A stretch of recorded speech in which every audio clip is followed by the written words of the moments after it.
It's time for us to do something. Welcome to Pellowe Talk. Tonight I've got a very special show for you, and this show is not going to be saved. You're not going to be able to see it on the website tomorrow. You're not going to be able to see it on Facebook or YouTube tomorrow. As soon as it's finished, it's going to be deleted and removed from the internet, because I'm going to be sharing a video with you tonight from the Church and State Summit, which are available for sale. They're not on YouTube, not on the internet.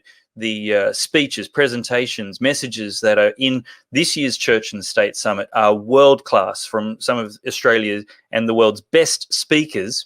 And I'm going to be sharing one of those with you tonight. Now, you can buy this video later because you should watch it over and over again. And it's only $5. But there's 14 sessions from the whole Church and State Summit, and all of them are great, world-class. Let me encourage you to get the whole 14, because that's only $30.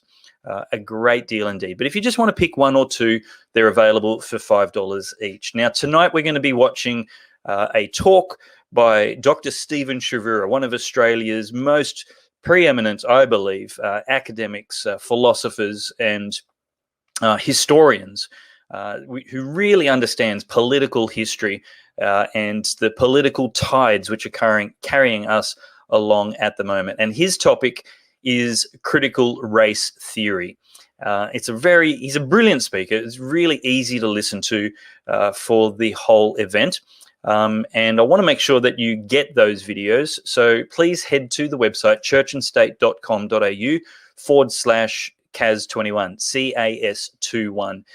Now, this is a free sample tonight, and don't say I do anything for you. I love you guys. Really appreciate your support and your participation.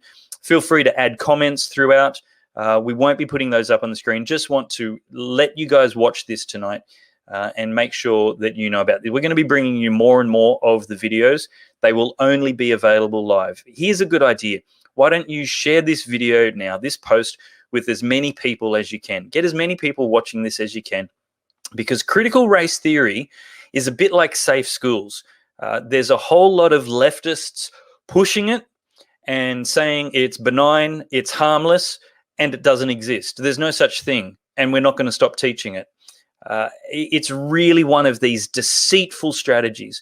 There are some people that actually say it's a good thing, and it's just talking about being sensitive. That's a load of bunkum. But we're not going to just be talking about polemic and opinion and commentary. This is going to be an academic analysis of the roots, the origins, and the realities of critical race theory, why it's destructive and toxic. The furthest thing from Christianity, the furthest thing from the kingdom of God, and from civilization. It's actually very, very toxic, very destructive, and very anti-civilization. It's uncivilized. So it's a really important show for you to watch tonight. Well, that's enough from me. Let me introduce tonight's guest speaker. Dr. Stephen Chavura holds a PhD in the history of early modern English political thought. He is a co-author of a book titled Reason, Religion, and the Australian Polity, A Secular State. Widely published in prestigious journals, his research interests include the history of political thought, church and state in history, modern political philosophy, recognition theory, and freedom of speech. Dr. Chavura also regularly contributes to public debate in various online and print fora, as well as radio. Make sure you invite a friend to watch this stream with you now.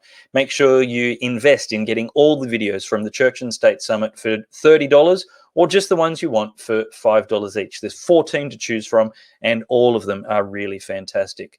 But sit back now and enjoy the critical race theory session from this year's Church and State Summit with Dr. Stephen Chavura. Thank you. Thank you. Wow. It's fantastic to be here. It's a huge honor. It's always nice to be asked back, and it's always great working with Dave, and everything seems to be going fantastically. I'm really excited to be here. This is not an easy topic. It's a complex topic, and I don't claim that I'm going to cover everything. If we have time for questions, great. If not, it's okay. I'll be around afterwards. We can talk. So today I'm going to talk about critical race theory, but I want to begin by drawing our attention to a fact that there seems to be something going on in the West right now that reminds historians, and certainly reminds me, of something that took place in the West, particularly in America and Great Britain, in the mid part of the 18th century. That is, in America in the 1730s and 1740s, there was a great revival that swept through. This was, of course, called the Great Awakening. And you had similar evangelical revivals sweeping through England and also actually around Europe. And they eventually came to Australia when we were settled. And not only were these revivals events that touched the lives of individuals and wound up with the building of hundreds of churches, but these revivals went on to shape society for about another 200 years. That evangelicalism and the revivals that took place in the Great Awakening changed the rest of society.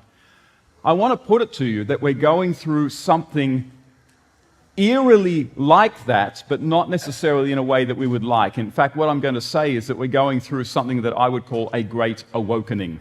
A great awakening. And one aspect of the Great Awakening is this intellectual tradition called critical race theory.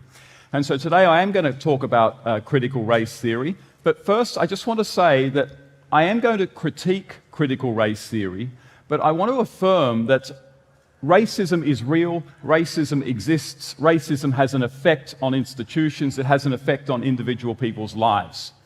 What I'm really trying to show is that critical race theory, the reason that we ought to have some serious suspicions of it is not so much because it's wrong, and I think a lot of it is wrong, but because it's actually going to lead to the perpetuation, an increase of racial conflict and the perpetuation of disparities between the races. It's actually going to wind up counterproductive. And what I also want to suggest in this talk is that probably a better explanation for some of the challenges being faced by racial minorities, certainly around the industrialized liberal democratic world, a better explanation than racism is probably poverty and the breakdown of the family. I'm going to talk about that a lot more as we go along. And finally, I also want to affirm that there is such a thing called as the legacy of past systemic racism. So in the past, everyone agrees there was systemic racism. You, of course, had slavery, you had segregation laws and all sorts of other things. And the legacy of that is still with many racial minorities around the West to this day. So these are some things I want to affirm. I'd like to roll a video now, and I want you to think about what the message being sent to children in this video is, and what kinds of privilege are being pointed out. This is a video that was on the ABC a few years ago, directed towards children. If we could roll that video. Thanks, Abraham. It's the privilege bridge. What's that? It's a metaphor for explaining how some people have advantages and opportunities granted to them just because how they were born. Whoa, that's a lot to take in. I know. So let's begin. Here are two people trying to cross this stream. It's a raging rapid called the River of Dreams. Okay, so how did they get across? Good question. Let's start with Ross. Ross is a male and he's straight and wealthy. He's in his mid-40s and he's rather healthy. He's white and was born in a peaceful nation, so Ross gets to use teleportation. Whoa, that was super easy. Yup, now let's take a look at Stevie. Stevie is a refugee. Born in a country that she had to flee. She doesn't speak English and she's not well off, so Stevie has to swim and now she's got a cough. But wait, I mean, that's not fair. How come Ross got a free ride there? Privilege. He was born with advantage, unearned gifts that his life was granted. He might not even think about his inbuilt perks, but that's just the way that privilege works. What are some of the privileges that it's fairly obvious this Ross fellow enjoys? Yell out some answers. What are some of the privileges he has? He's white. What else? Place of birth. He's got money. And there was another one there as well. What was it? Straight. Yeah, he's straight as well. So he's a straight, white, male born in the West. Now, again, reflect on that video. What kind of messages do you think that is going to send to children who watch it? And what is the tone of it? Anger, thank you. What was that? I heard anything? Yeah, very much accusatory.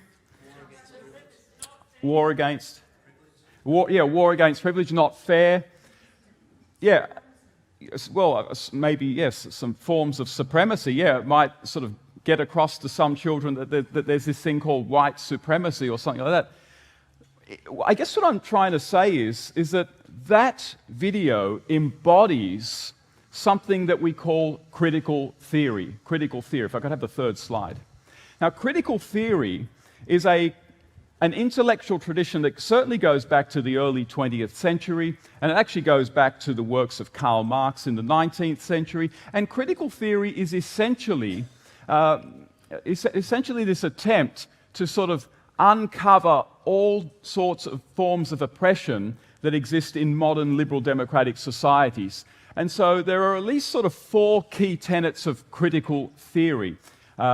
First, that nothing is neutral. That is, that all of our institutions, our social practices, our thoughts, our claims to know things, knowledge claims, that these are all sort of tainted, vitiated, if you will, by all sorts of sins such as racism, homophobia, transphobia, misogyny, ableism, that is, discrimination against people with disabilities. So the first is that nothing in society is neutral, and particularly in our institutions and thoughts and language, that there is a sort of a default position to oppression and to exploitation. Second, in critical theory, all forms of disparity, that is, all forms of inequality, say inequality of income or inequality of health, inequality of representation in certain fields, all disparity is because of wrongful discrimination.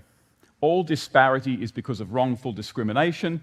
Third, the goal of critical theory is for the critical theory experts to be able to uncover and recognize all the ways that our language, our institutions, our politics, our educational system, and just the way we relate to one another on an everyday basis, outside the home, in the home, to uncover all the ways that they are oppressive, particularly oppressive in favor of white heterosexual men. And finally, there is a kind of evangelistic activist element to critical theory in that the point of it is to change the world. The point of it is to change society. And so once you become aware of how transphobic and racist perhaps you are, and certainly everyone else is, then you want to go and change that. So there's a kind of activist, almost revolutionary element to critical theory. And there's a sense in which the 2 fathers of critical theory probably are Karl Marx, the 19th century philosopher, who was sort of the father of sort of modern-day Marxist communism, whose emphasis was on how the rich oppress the poor.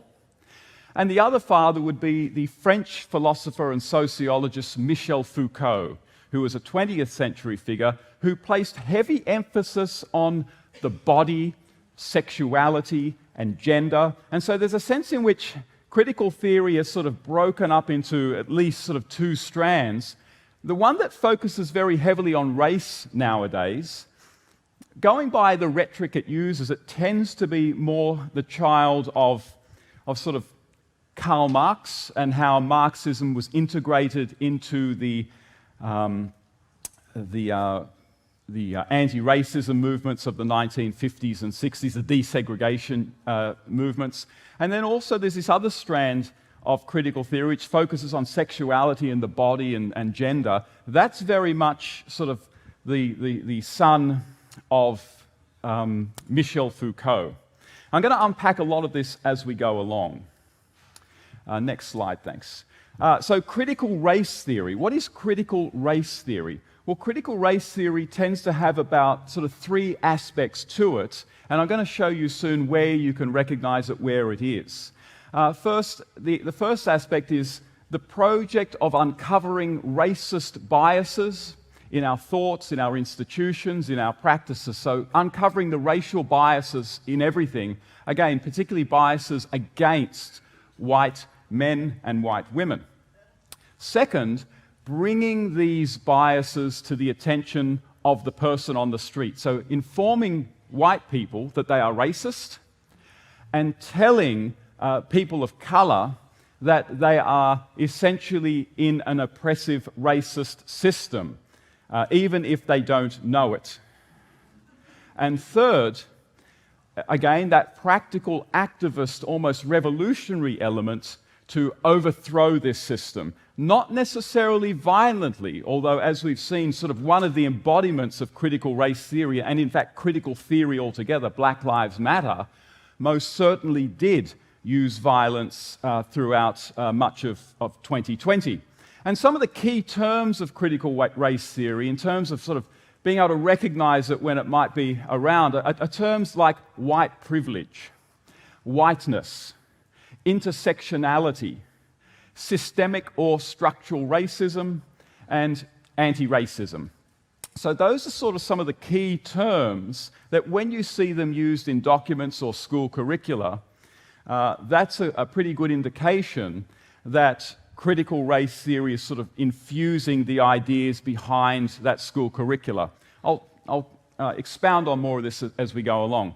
Next slide. Another very important aspect to critical race theory is that, quite frankly, if you are white, you are a racist. Instantly, by definition. By definition, if you are white, you are a racist. Why? Because critical race theory tends to redefine racism in a way that's very different from how we were brought up to understand racism. We were all brought up to understand racism as basically the thoughts and actions that are prejudicial against another person based on their race.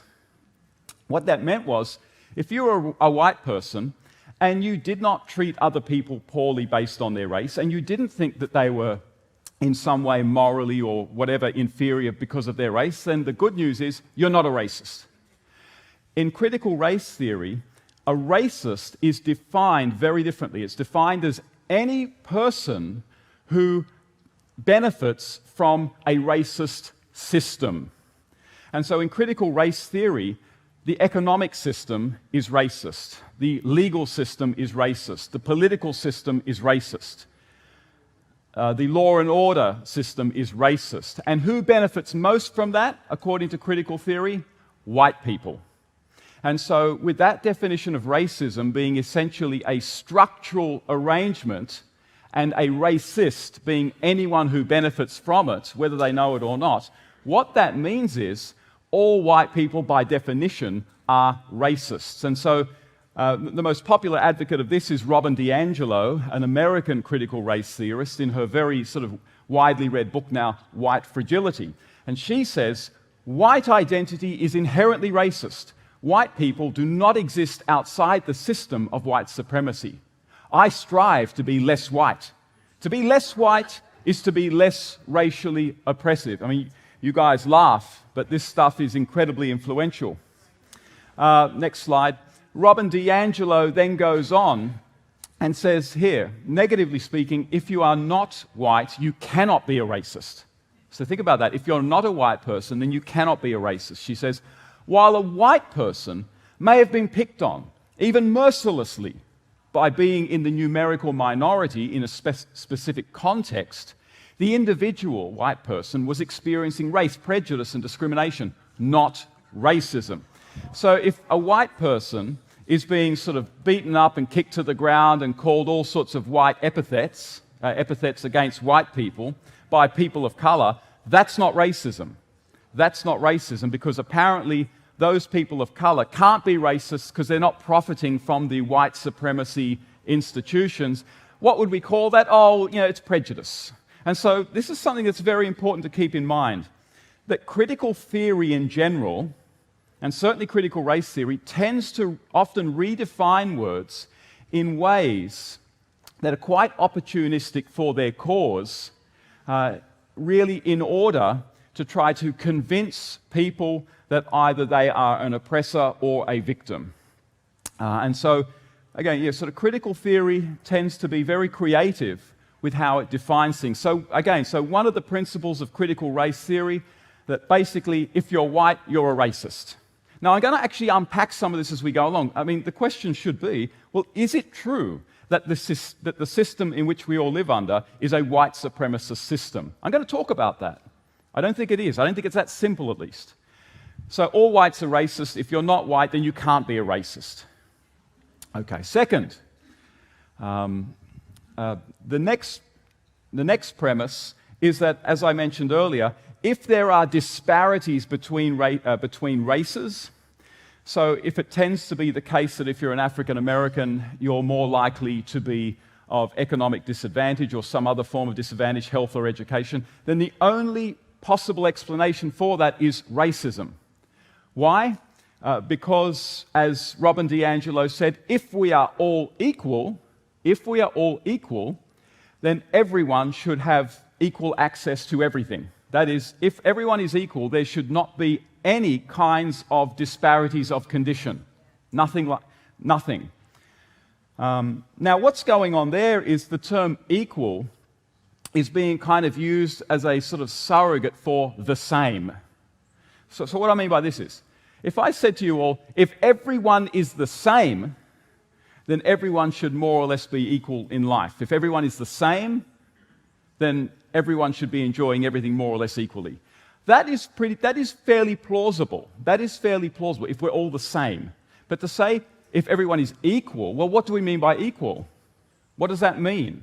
Unless it means same, then the assertion that if everyone is equal, then there should be no disparity or inequality between people's incomes, education attainment, health attainment. That's not an obviously true statement. And I'm going to sort of unpack that as I go along as well. So there are sort of two key sort of foundational statements in critical race theory that I think both of which are highly contestable, which is basically what I'm going to do for the next 41 minutes. Contest them. 39 minutes, I should say. Now, next slide, thank you. Where is critical race theory? One more, thanks. Where is critical race theory? Well, you'll find it increasingly in workplaces and corporations that are increasingly bringing in diversity and inclusivity workshops, whose basic job is to try to show corporations and workers how maybe the structure in terms of the workplace, how workers' thoughts, how assumptions might be either transphobic or homophobic or, in this case, racist. And so some of you may be aware that Coca-Cola has recently come under a lot of criticism because it's been hosting racial sensitivity training workshops, and the basic message of it is essentially teaching them the ideas of Robin DiAngelo in her book White Fragility. And so according to these sorts of race sensitivity training workshops, to be less white, I'm quoting actually from a slide that they were shown, to be less white is to be less oppressive, to be less arrogant, to be less certain, to be less defensive, to be less ignorant, to be more humble, to listen, to believe, to try to, quote, try to be less white. So if you're not finding them yet in your workplaces, they may well start creeping in over the next few years. Now, I should just say that critical race theory is something that has become far more contentious and widespread in the United States than it has so far in Australia. And I think that's because Australia and the US have very, very different histories of race relations, and I think that's what's going on there. Nonetheless, these ideas are around, they are going to come up more, so it's worth knowing them when you see them. But yeah, again, I really don't want to suggest that what is going on in America and the significance of all of this for America is exactly the same as Australia. We've just got to be careful about that. So you're going to find it in the workplace. Next slide. Where else are you going to find it? Well, you're going to find it increasingly in the education system. And certainly over the last 20, probably 30 years, education systems have been increasingly geared towards teaching children about how certain people are oppressed.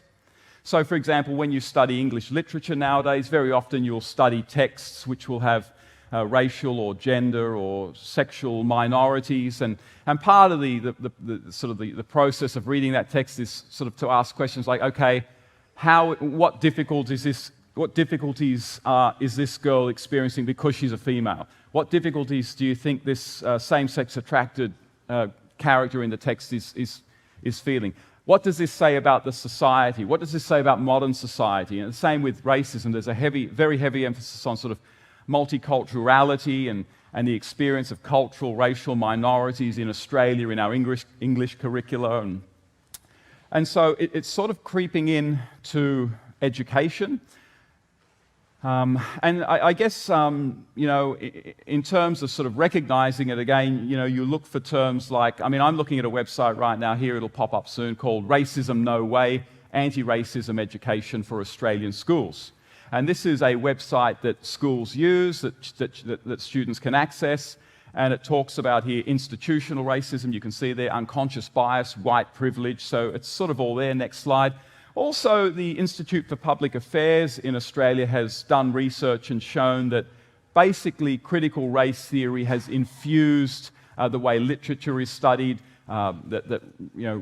race studies is conducted. It's infused history departments and things like that. So, according to the IPA report from 2021, the three most common themes of 1,181 subjects offered in our universities are, number one, identity politics. That's a lecture in itself. Number two, critical race theory. 380 subjects are strongly infused with critical race theory. And third, sort of gender studies. Next slide. And so you're going to find it in the education system increasingly. It's obviously also around in the media, particularly our ABC. That video I showed you earlier was from the ABC. 2 slides, thanks. So, critical race theory is critical theory is basically all around us. Critical race theory is certainly something that is increasingly relevant in workplaces, certainly in the education system and in the media. So it's something that we probably want to understand. Would you like to help defund the Labor Party? Well, Good Source sponsor redunion.com.au is offering union membership for teachers, professional drivers and nurses around Australia, saving you hundreds of dollars every year because they're taking the politics out of unions. They're taking the party politics out of unions and only fighting for their workers. You get better service, you save hundreds of dollars every year, and if you mention the coupon code GoodSource, you'll actually save another $25 off your first month's membership. Make sure you do that now, especially if you know a teacher or a nurse and you're not a union member yourself, but you know someone who is. Let them know you get better service and save hundreds of dollars a year and can get another $25 off your first month's membership by using coupon GoodSource, and that's at the website redunion.com.au. What I want to do now is, I wish I had so much more time, because I know some of you are thinking, I wish you could have gone into that a bit more, or you haven't really done justice to this, and you're absolutely right. But what I want to do now is